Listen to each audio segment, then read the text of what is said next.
All right, Todd Nation, Monday.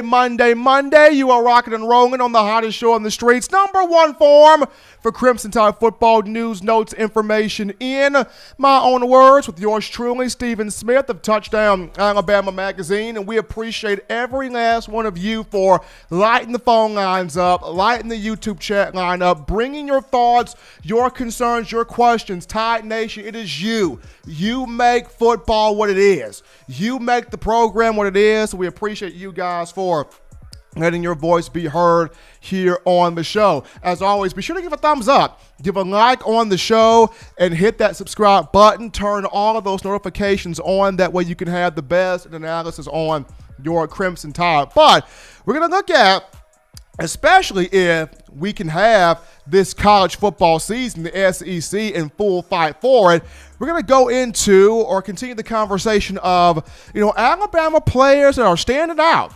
Alabama players that have stepped up. Alabama players that have really taken those steps forward in the preseason practice program here for the Tide as it continues with walkthrough, 7-on-7, 11-on-11, offense versus defense drills, strength training, conditioning training, team meetings, all that good stuff. We're going to get back into the guys that have been stepping up and what I've been told from respectable, credible inside people when you talk Alabama football. So the first name that was brought up to me that has really, really excited people, in the program, running back Trey Sanders.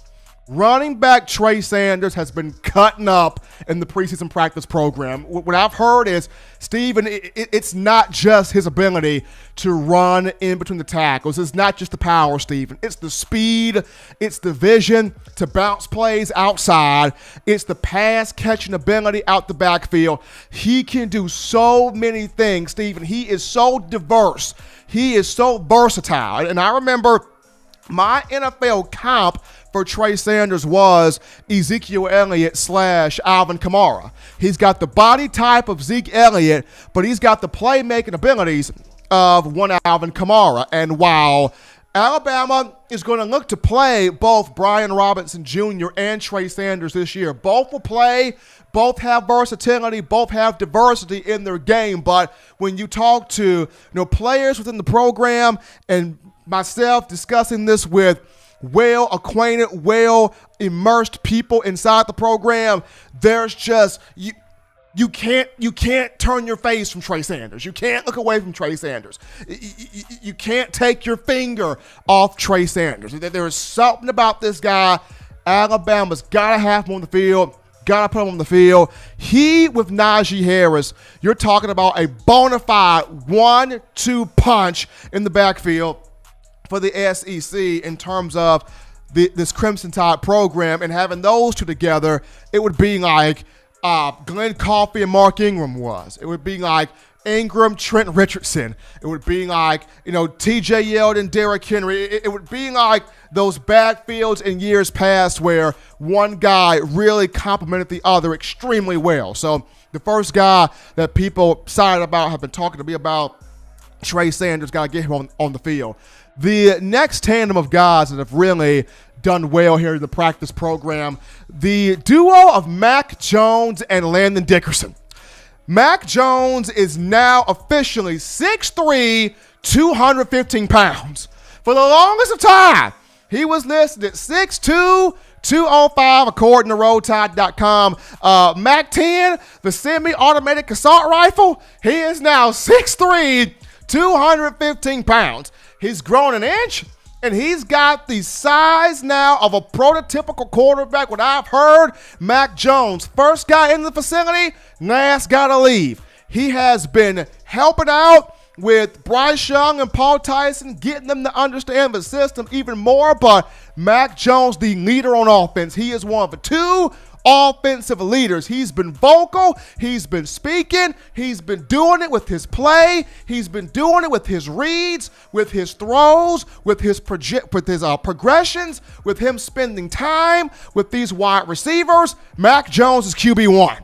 This entire preseason practice program, I've been told, this young man, QB1, everybody is all in on him taking this team and winning a national championship.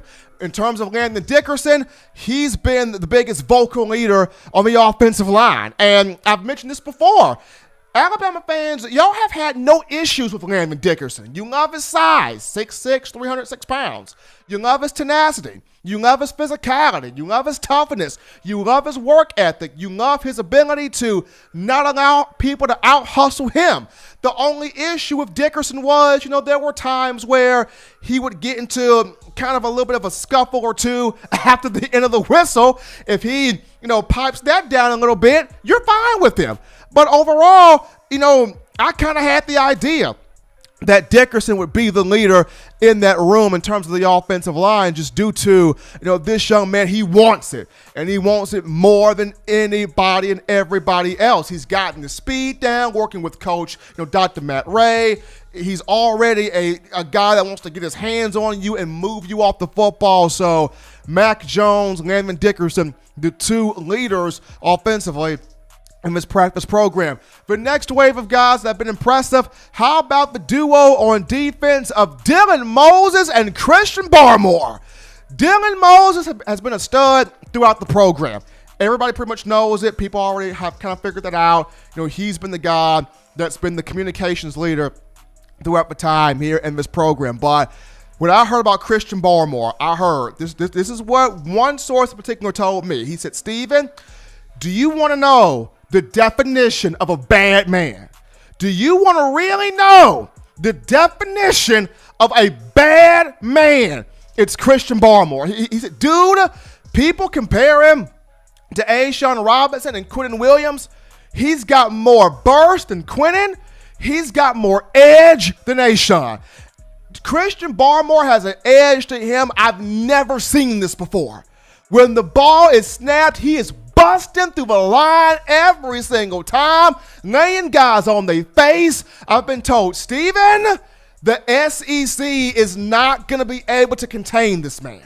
College football is not going to be able to hold. It's like that song Rick Ross, these foes can't hold me back. Like, they're not going to be able to hold Barmore back. They're not going to be able to do it, Steven. He's got an edge like nobody's business. And on top of that, Steven, he has learned how to play in his gap. He has learned how to play in his zone. He has learned how to play his assignment. Steven, they're not going to hold Barmore this year. So Christian Barmore, Dylan Moses, the two duos, the communicator and the bad man are doing its thing on defense. And then the last wave of people here and have been really impressive. You got to look at the secondary. And there are a lot of moving parts to this Alabama secondary. But what I've been told is when the tide comes out and it's base 3-4 alignment in the secondary, you look for your corners, Josh Joe, Patrick Surtain II, your safeties, Jordan Battle and Daniel Wright. Now, for guys that will come off the bench, you look at Marcus Banks has really come on. Marcus Banks out of Texas, redshirt freshman from Texas, has really come on here at one of the two corner spots, so he'll come off the bench. He's getting some work in. And then you got Jacquez Robinson, who came in during the Citrus Bowl prep to end last year for the Tide. He's been getting some work in, so he'll play some at corner. At that star position, it is Jalen Armour-Davis and true freshman Brian Branch battling for position. I told you guys, if there was a freshman that can infiltrate the secondary and offset some pieces, it would be Brian Branch. And he has been turning heads this offseason during the preseason practice program. He's pushing Jalen Armour-Davis for an opportunity to start at that nickel, that being the star role. And then last but not least, DeMarco Helms will get that opportunity there, or looks to get the opportunity there in the dime package. But people, you want the best in news, notes, information, and coverage on your Crimson Tide. It's simple and easy to do. You get this by downloading the Touchdown Alabama Magazine app. You can get the app from the iPhone App Store if you're rocking Team Apple, Google Play Store if you've got the Android phone.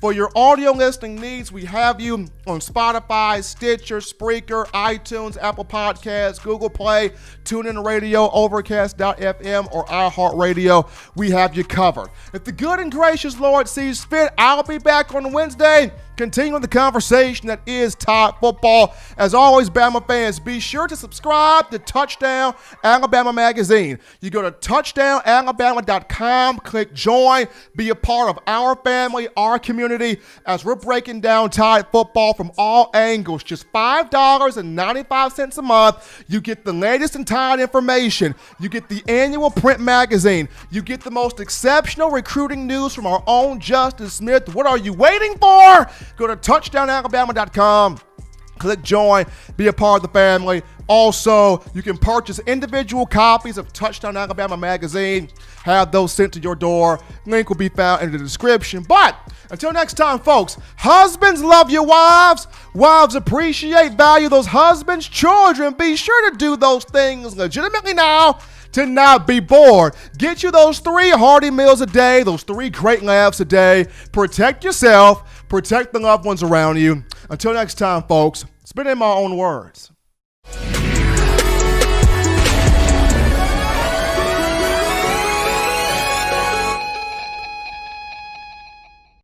Thank you for watching Touchdown Alabama Magazine's YouTube channel.